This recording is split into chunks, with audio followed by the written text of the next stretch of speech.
Olá, meu amigo e minha amiga, estamos de volta com mais um Portal do José, para mais um fechamento de semana, que se para você foi repleta de acontecimentos intrigantes, inquietantes, saiba que eles serviram apenas como um aquecimento para uma série de acontecimentos turbulentos que se avizinham nas próximas semanas aqui no Brasil. Eu vou trazer para vocês as últimas informações que estão nos bastidores da política e do meio jurídico também, com algumas cenas, algumas imagens que mostram que nós temos que ficar mais atentos do que nunca às coisas que estão se avizinhando aqui no nosso país. Bom, eu vou conversar com vocês sobre o que está acontecendo, mas antes de mais nada, quero convidar você que está chegando nesse instante ao nosso portal, ainda não nos conhecia, ainda não é inscrito aqui conosco, para que, em primeiro lugar, você se inscreva aqui conosco, venha participar das nossas atividades, nosso chat, mande seu comentário, dê seu joinha nos nossos outros vídeos. Se você gostar, compartilhe e, se puder, se inscreva aqui também no nosso clube de membros. Você que é muito bem-vindo e muito bem-vinda. Bom, vamos aqui aos temas, né? Em primeiro lugar, chamando a atenção aqui para a responsabilidade do senhor Paulo Gonet, o Procurador-Geral da República. Gente, muitas coisas nós estamos vencendo hoje no Brasil, elas só foram possíveis de causarem tantas tensões porque nós não tivemos o cumprimento da missão institucional do Procurador-Geral da República que antecedeu o senhor Paulo Gonet.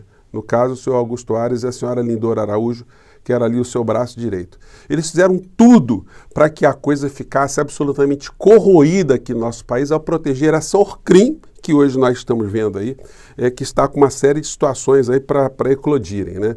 E o senhor Paulo Gonet, ele não pode ter uma atuação que seja muito lenta, que não seja precisa, sobretudo em função do momento que nós estamos vivenciando aqui no Brasil. Ele tem dado algumas demonstrações de independência, enfim, e de firmeza em algumas decisões. No entanto, o Brasil precisa de algo mais, né? Porque para reparar tudo que aconteceu, vai ter que ter muito mais energia. Notícia que eu já conversei com vocês, né? Gonet nega a ação do Novo para investigar Alexandre de Moraes, né, por mensagens de assessores. Essa história patife, montada pela Folha de São Paulo, UOL, que está sendo reverberada por uma série de jornalistas, sem levar em consideração uma série de outros aspectos, né, e o contexto da história e o que, de fato, aconteceu, né, se houve alguma lesão, algum direito, ferimento à lei, à Constituição, alguma norma, enfim.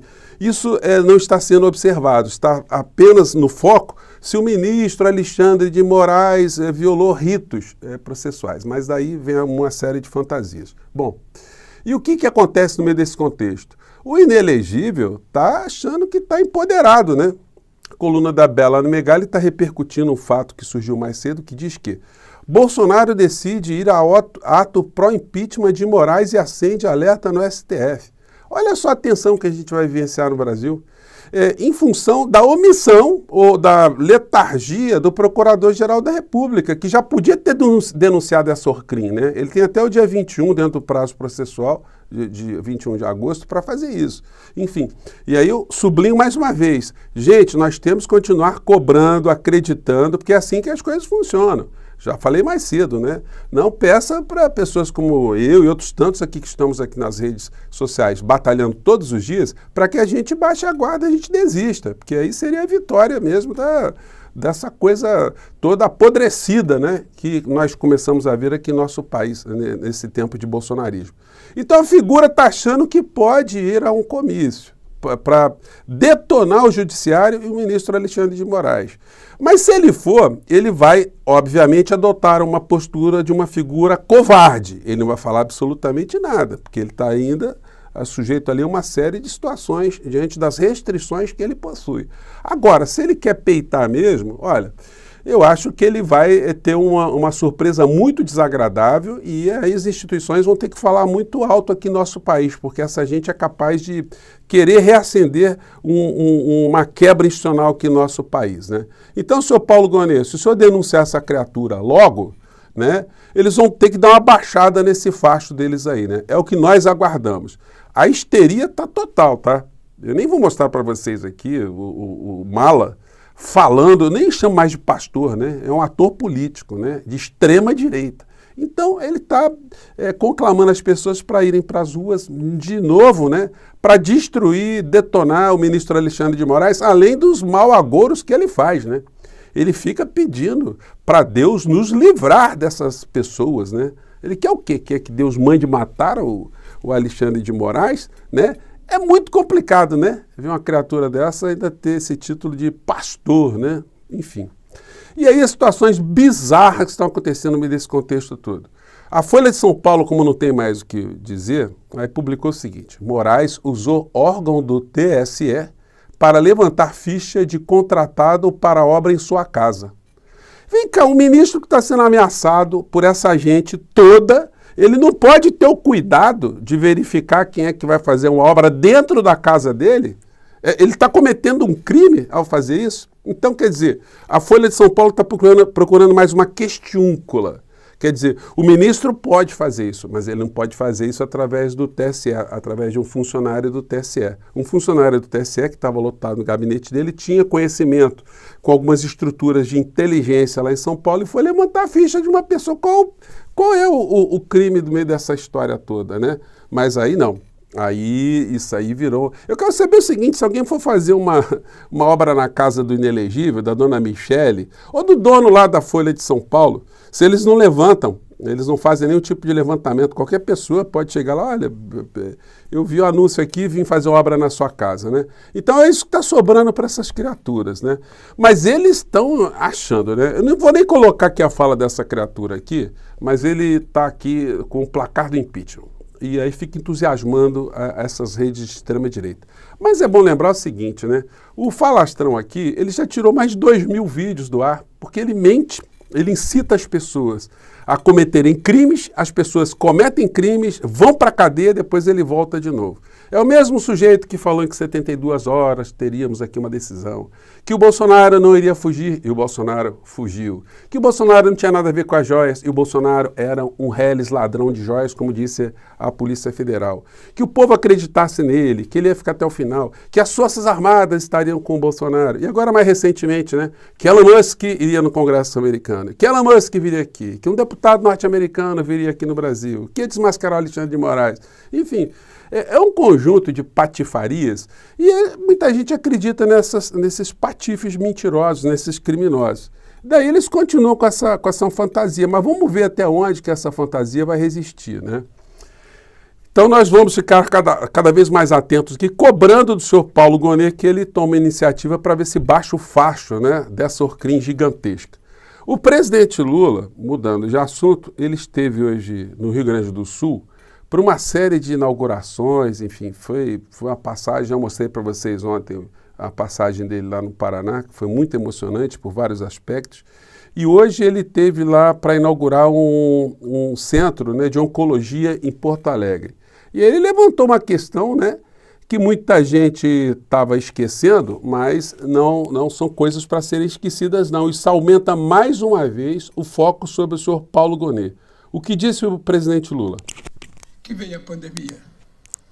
E na pandemia, se não fosse o SUS, a gente teria tido uma desgraça muito maior do que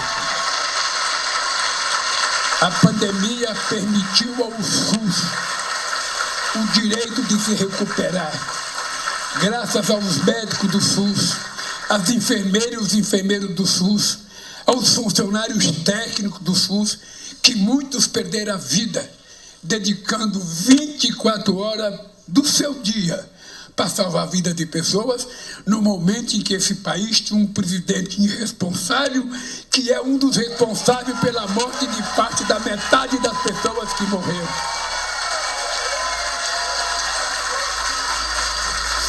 Porque um presidente da República, ele não tem que ser médico para saber de saúde.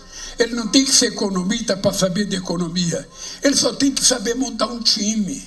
Gente, então é o seguinte, aí, mais uma vez, né? Sr. Paulo Gonet, presidente Lula está te lembrando, tá? Que nós tivemos aqui no nosso país um genocida. E o genocida ainda está solto. E o senhor até hoje não se manifestou em relação ao que o Senado pediu para o senhor fazer. O senhor trabalhar com essa verdade que o presidente acabou de dizer aqui para incriminar esse delinquente que está solto aí, achando que não acontecerá nada com ele, né? Bom, então aí mais uma coisa para ser sublinhada, né? E foi muito emocionante o depoimento do presidente da República ali, em várias passagens, falando de quando ele perdeu a primeira esposa dele, com o primeiro filho, né? Quando ele perdeu o dedo, a experiência dele com saúde e por quê, com câncer também, e mostrando como é importante, como para ele a saúde é uma questão que tem que ser tratada aqui no nosso país não como gasto, mas sim como investimento no povo brasileiro, né? Bom, fazendo corte, indo aqui para a questão eleitoral. Bom, os traíras vão se manifestando e o traíra mor da nação, né? Obviamente está traindo aqui o candidato lá de São Paulo, que ele disse que ia apoiar, né? Notícias de hoje. Marçal ganha elogios de Bolsonaro e efeito eleitoral atinge Nunes em momento de crise. O Nunes está frito, né? Ele abraçou o Bolsonaro, mas é o abraço da morte, né? Política, eleitoral. Nunes, desesperado, o que ele fez? Acionou a Michele após Bolsonaro afagar Marçal. 100% com a gente. Candidato à reeleição, o prefeito Ricardo Nunes, fez caminhada no centro da capital nessa sexta-feira, primeiro dia de campanha. Então, gente, ficou ruim, né? Tomou a rasteira o senhor Nunes aí, vamos ver como é que vai ficar esse lodaçal aí da extrema-direita lá em São Paulo. E para fechar, em meio a embate com o STF, Lira destrava e envia PEC que limita decisões individuais do STF à CCJ. O que acontece? O ministro Flávio Dino deu uma brecada, né, nessa infâmia. Só na cabeça de gangsters é que se pode usar o orçamento público sem ter uma definição, sem ter uma clareza, sem ter um destino, sem se respeitar a Constituição Federal, o princípio da legalidade, impessoalidade, moralidade, publicidade e eficiência, artigo 37 da Constituição Federal. Só na cabeça de delinquente, de gente que aparece de repente com os cofres de amigos, né, repletos de grana, é que essa situação é uma situação normal. E aí acontece o seguinte, uma explicação jurídica. Pode o Arthur Lira, o Pacheco, fazer uma emenda constitucional dizendo que o Congresso Nacional pode revisar uma decisão do Supremo Tribunal Federal? Bom, eles podem até tentar fazer essa PEC, mas a PEC será considerada inconstitucional pelo Supremo Tribunal Federal. Por quê? Porque ferirá a independência dos poderes. Para o senhor Arthur Lira, todo tipo de gangster que está dentro do Congresso Nacional, todo tipo de vigarista que está na vida política aqui no nosso país, eles só conseguirão finalmente manter esse orçamento secreto sem nenhum tipo de rastro se derrubarem a Constituição brasileira e convocarem uma nova Assembleia Nacional Constituinte. Fazer uma Constituição nova, com um modelo político novo, onde os poderes não precisem respeitar uns aos outros, não precisem ter harmonia. Um poder vai em cima do outro e pronto, acabou e tudo, acabou e pronto, né? Então, gente, essa história não vai evoluir, vai ficar aí em turbulência nos próximos dias, enfim. E o orçamento da nação, quem tem que coordenar é o Poder Executivo, é que executa o orçamento, enfim, baseado nas propostas do candidato que venceu as eleições para a presidência da República. Não é isso? Bom, eu fico por aqui, gente. Mais uma vez, um grande abraço e vamos seguir em frente. Até o próximo encontro. Tchau.